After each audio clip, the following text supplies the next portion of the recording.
Tak ahoj, vítajte na kanáli For Work and Fun a v dnešnom videu sa pozrieme na plazmovú rezačku Parkside zo série Performance, takže poďme na to, vyskúšame a otestujeme ju.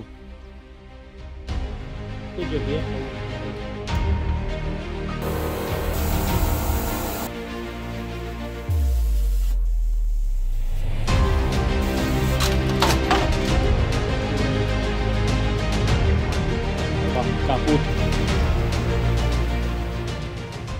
V predvianočnom období nás Lidl zvykol bombardovať niekoľkými produktami zo série Parkside Performance. No a dnes mám na stole iba plazmovú rezačku, čo si myslím, že je celkom škoda, pretože mnohí z vás čakajú práve buď na rázové úťahováky, úlové brúsky, vrtačky a tak ďalej.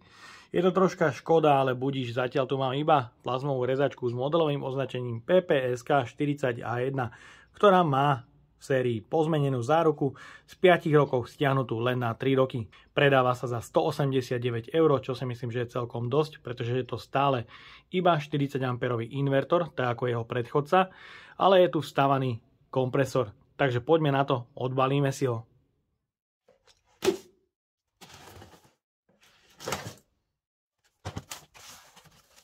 V balení nájdeme sprievodcu, ako správne používať plazmovú rezačku, takže vám ponúkam môj QR kód. Ďalej je tu užívateľský manuál. Je tu plazmový horák, ktorý má dĺžku 2 metre a taktiež sú tu vodiace kolieska a taktiež náhradné príslušenstvo pre rezanie plazmov. Ďalej je tu zhruba 40 cm dlhá hadička s koncovkou pre rýchlospojku, pre prípadné externé dodávanie tlaku pre plazmovú rezačku. Ďalej sú tu kliešte, ktoré v bežnom prípade sú na uzemnenie, ale u plazmového horáku idú na plusovú polaritu. No a v balení je samotná plazmová rezačka, ktorá má celkom vysokú hmotnosť.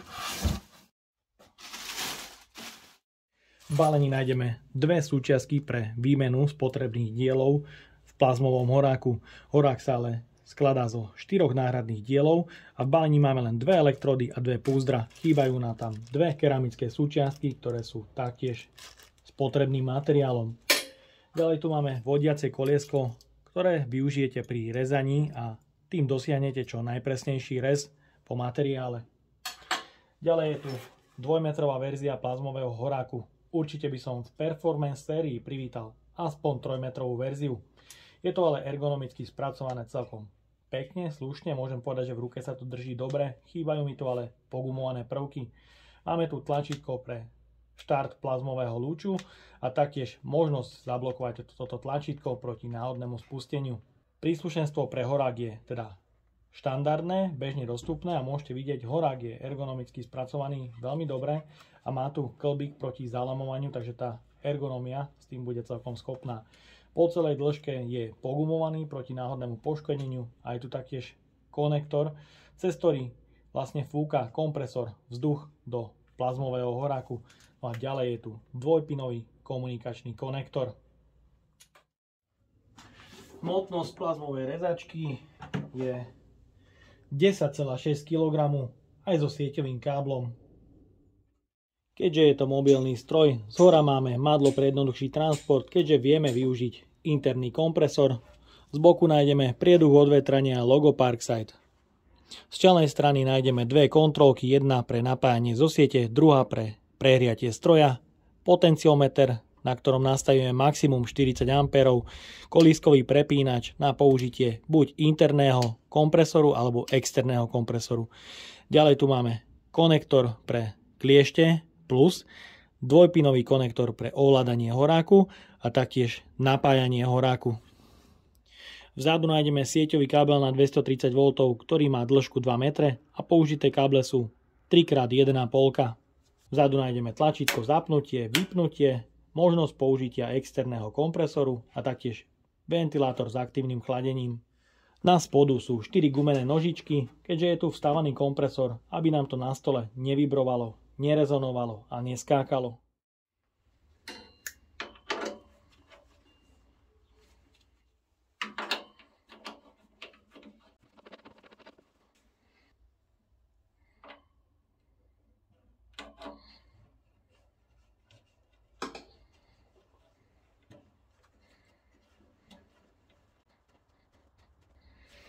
Ten konektor je nezmyselne vsadený dovnútra a neviem sa dostať k matici, aby som zatiahol poriadne ten konektor, je to trošku divne spracované. Plazmová rezačka má po zapnutí celkom nízku hlučnosť, tá hlučnosť bez kompresora je priateľná. Je to necelých 70 decibelov. Ak ale zapneme horák a spustí sa kompresor, je to už viac.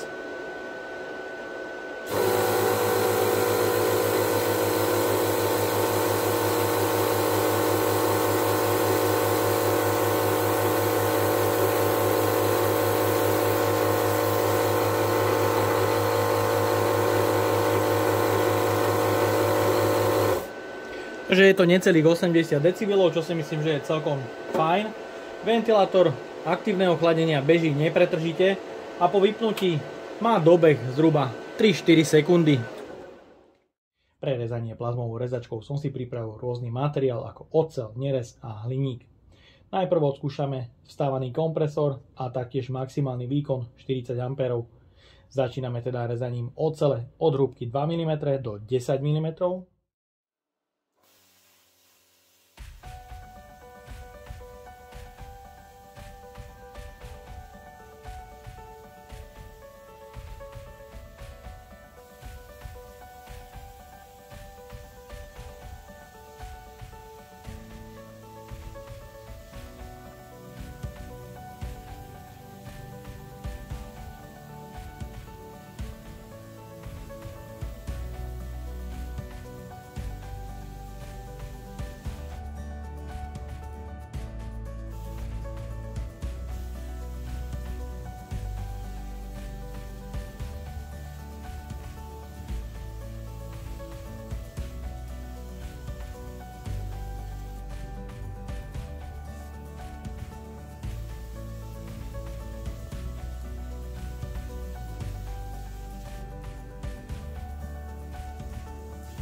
Ak by ste chceli použiť externý tlak z kompresoru, nie je problém, treba prepnúť kolískový spínač na externý a vzadu je potrebné napojiť regulátor tlaku s odkalovačom.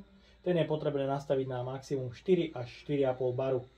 Je to ale malý technický problém. Ak zapnete plazmu, vzduch nezopína automaticky. Musíte ručne zapnúť ventil do polohy a potom sa môže rezať.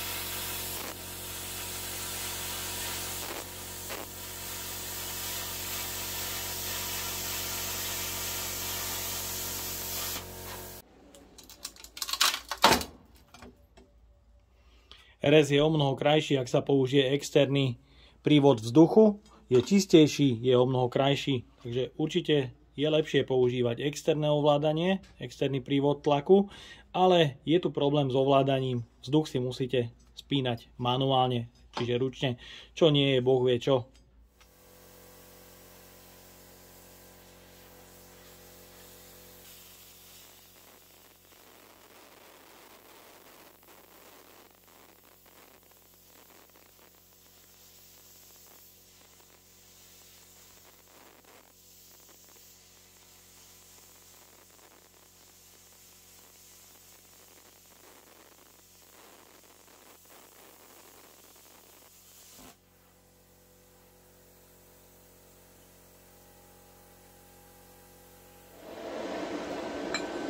Takže oceľ v hrúbke 10 mm samozrejme podarilo prerezať bez problémov, ale môžete vidieť až takéto masívne podrezávanie materiálu, čo si myslím, že je celkom dosť.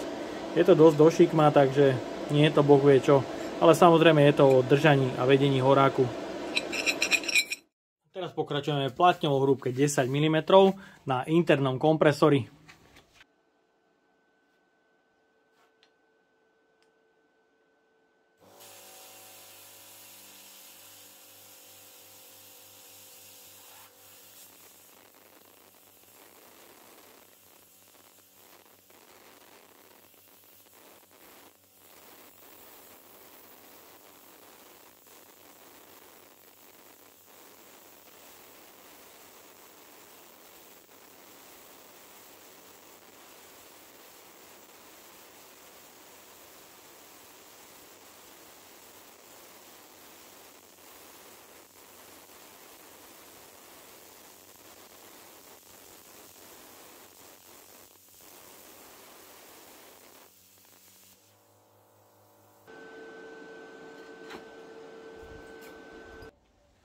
No a pozrite, plazmový horák vyzerá po niekoľkých rezoch takto škaredo, myslím, že je to už takmer na zahodenie, nepoužiteľné. Elektrodu som menil pri rezaní oceľa v hrúbke 5 mm a po niekoľkých rezoch vyzerá takto. Je to už takmer nepoužiteľné, takže tu elektrody s interným kompresorom dostávajú na frak. Je to vidieť aj na rýchlosti rezania materiálu, že s interným kompresorom je to proste pomalšie. A taktiež som si všimol, že to zaneháva takéto hrdzavé flaky. A je to podľa mňa z toho, že ak používate interný kompresor, ten bez problémov vzduch spracováva s tým, že je v ňom vlhkosť, čiže nie je tam žiadne odkalovanie vlhkosti a tú vlhkosť prenáša do rezu. Tak si myslím, že je to veľmi zlé. Pokračujeme rezaním nehrdzavejúcej ocele od 1,5 do 6 mm.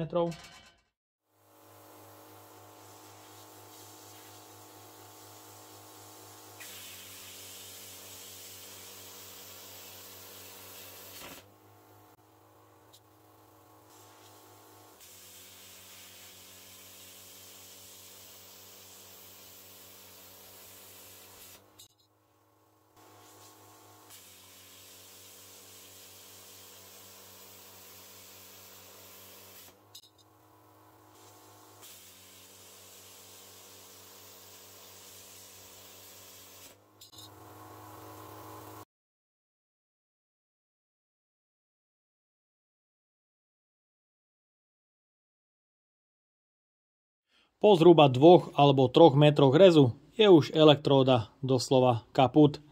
Myslím, že táto plazma má dosť veľkú spotrebu elektród, pretože je to už tretia, ktorú mením. Niečo som s ňou rezal aj mimo kamery, ale nebolo to veľa. Musím ju vymeniť a musím povedať, že takéto opotrebenie dochádza na mojej zelenej plazme zhruba po 20 alebo 30 metroch rezu a režem rovnakým štýlom, že si nedávam koliesko pre vedenie horáku. Takže si myslím, že to spôsobuje nedostatočný ofuk kompresoru, ktorý je interný. Takže schválne teraz vymením znova elektródu a taktiež špičku.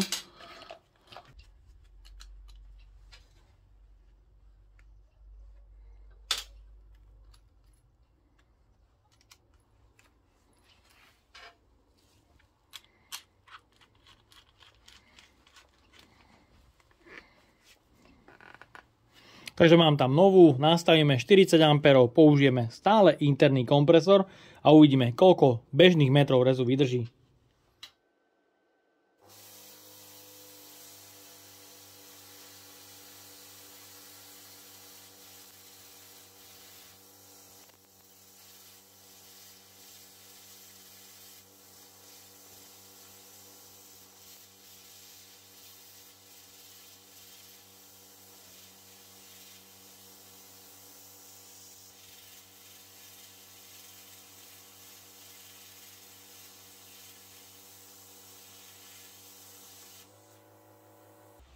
Takže môžete vidieť po 10 cm rezu rovnaké zčernanie trysky a teda elektródy. Je to spôsobené tým, že interný kompresor jednoducho nevládze vyfrkovať von spaliny a tie sa vracajú späť, takže to spôsobuje zčernanie a poškodenie spotrebného materiálu. Takže pri takomto hrubom materiáli je už potom potrebné prejsť na externý kompresor, keďže interný nezvláda takéto hrubé materiály.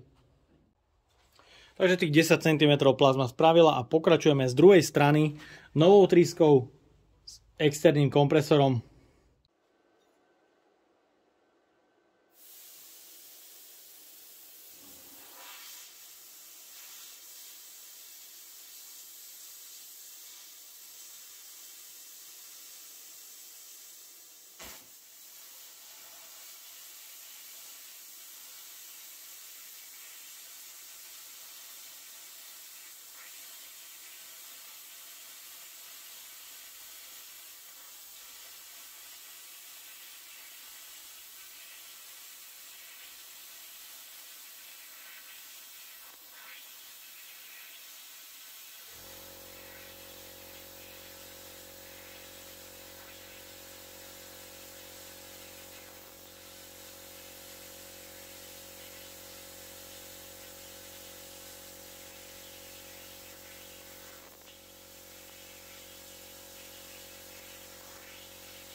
Aktuálne som stále napojený na externé dodávanie tlaku z kompresoru a musím vám ukázať ochranu plazmy, ktorá tu je.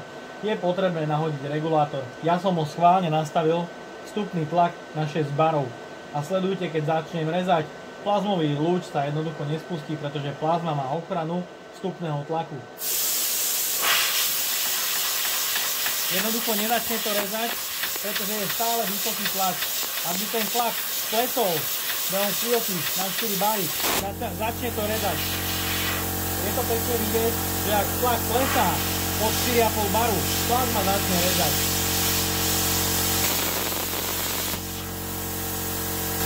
Ak tlak zastavím na chvíľku a začnem rezať znova, plazma začne rezať až vtedy, ak bude požadovaný tlak pod 4,5 baru. Takže to spustím znova a nejde. Takže môžete vidieť, po chvíľke rezania sa v odkalovači vytvoril nejaký ten kondens, ktorý, ak režete interným kompresorom, sa vytvára taktiež, ale ten kondens sa dostáva samozrejme do horáka, takže si myslím, že pre to rezanie plazmou je to určite dosť nežiaducí efekt, ak sa vám do rezu dostáva akákoľvek vlhkosť.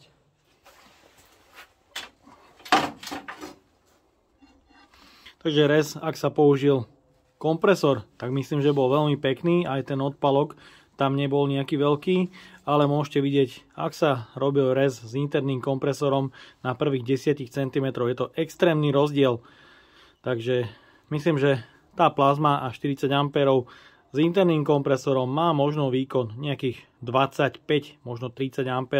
Je tu vidieť veľký rozdiel, ak sa použije externý kompresor. Je to omnoho krajšie, čistejšie a to rezanie je vlastne rýchlejšie. No a ďalej pokračujeme rezaním hliníku od 3 do 6 mm.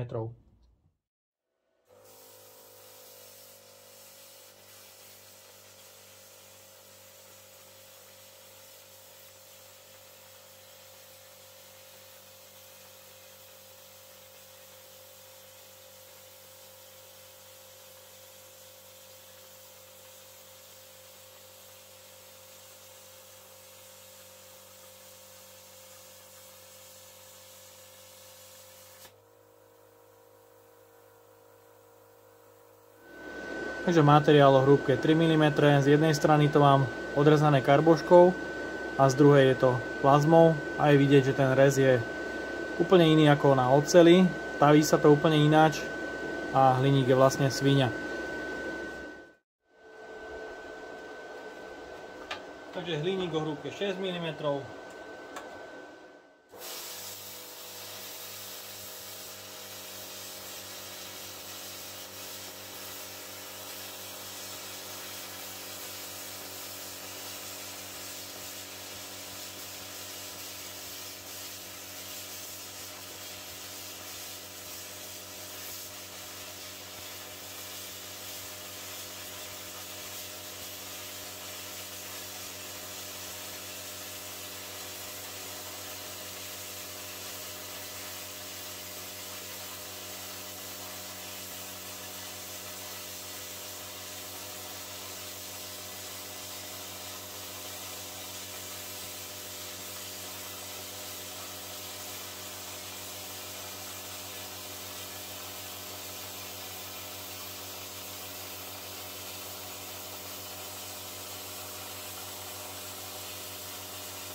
Takže odpalok na hrúbke materiálu hliníku 6 mm je dosť robustný, je to doslova také trhanie toho materiálu, čiže rezanie hliníka nie je pekné.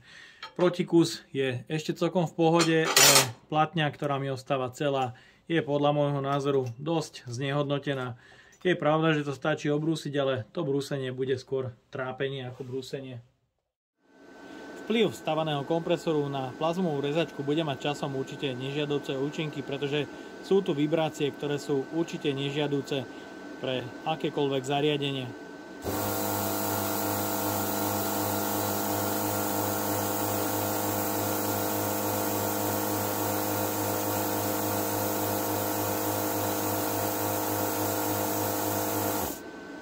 Tie vibrácie sú teda dosť vysoké a myslím, že práve toto je dôvod, prečo samotná plazmová rezačka má 3-ročnú záruku a nie 5, tak ako sme zvyknutí na série Parkside Performance. Tak a máme tu záver a predo mnou je samozrejme otázka, ktorú z plazmových rezačiek si nehať v dielni. Či je to Parkside Performance, ktorú ste videli dnes, alebo je to stará zelená verzia ešte asi B2 spred 2 rokov, na ktorú recenziu môžete nájsť hore v karte. Rezal som rôzne materiály, či už hliník, nerez alebo meď. Nájdete tam 2 recenzie. A ja som s tou zelenou plazmou veľmi spokojný a po skúsenostiach musím ohodnotiť Parkside Performance ako mierne sklamanie. Pretože je to celkom dobrá myšlienka, zariadenie 2 v 1, vstávaný kompresor určite vzbudzuje vysoký komfort pri rezaní, keďže nemusíte do toho zapájať ďalší stroj. Žere to samozrejme menej energie. Samozrejme je tu možnosť rezať s externým kompresorom, ale každá z týchto metód má svoje nevýhody. Či už pri rezaní s interným kompresorom sú tu samozrejme vibrácie, ktoré plazma má. Ďalej je to kondens, ktorý sa prenáša do horáku ako ďalší nežiaducí efekt a taktiež, ak režete hrubšie materiály, kompresor jednoducho nestíha vyfrkovať odpálky a zapcháva vám dízu a ničí elektródy. Takže si myslím, že to nie je boh vie čo. Ak ale napojíte externý kompresor, máme tu ďalší problém, pretože plazma kontroluje vstupný tlak a ten musí byť dodržaný od 4 do 4,5 baru, inak sa plazmový horák nezapne a tým nezačnete rezať. No a ďalšou nevýhodou je manuálne spúšťanie tlaku na ručnom ventile a taktiež manuálne zatváranie po dorezaní. Podľa môjho názoru táto koncepcia je absolútne nevyužiteľná a táto plazmová rezačka je vhodná tak na materiály do 3-4 mm pri oceli. Tá môže byť dostačujúca. Myslím, že na také rezanie, vyrezávanie tenkých plechov, nejakých materiálov môže byť dosť dobrá a taktiež rýchla. Mohli ste vidieť, tieto odrezky som vyrezal z toho ako z papieru a išlo to veľmi pekne. Ak ale začnete rezať niečo hrubšie, narazíte na problém, ktorým je kompresor, ktorý je vstávaný a je podľa mňa celkom slabý a jednoducho nestíha. Ak sa práve rozhoduješ, ktorú z týchto dvoch plazmových rezačiek kúpiť alebo vybrať, určite odporúčam pozrieť obidve recenzie, ktoré nájdete hore v karte a myslím, že nájdete odpoveď, či je vôbec niektorá z týchto koncepcií vhodná pre vás. No a ja dúfam, že sa vám dnešné video páčilo. Ak by ste ma aj vy chceli podporiť finančným príspevkom, dole do popisu vkladám link na PayPal Donate. No a odo mňa je to na dnes všetko. Ak sa vám toto video páčilo, dajte like, potvrďte odber a zvonček, aby vám už neušlo ďalšie video. Ahoj!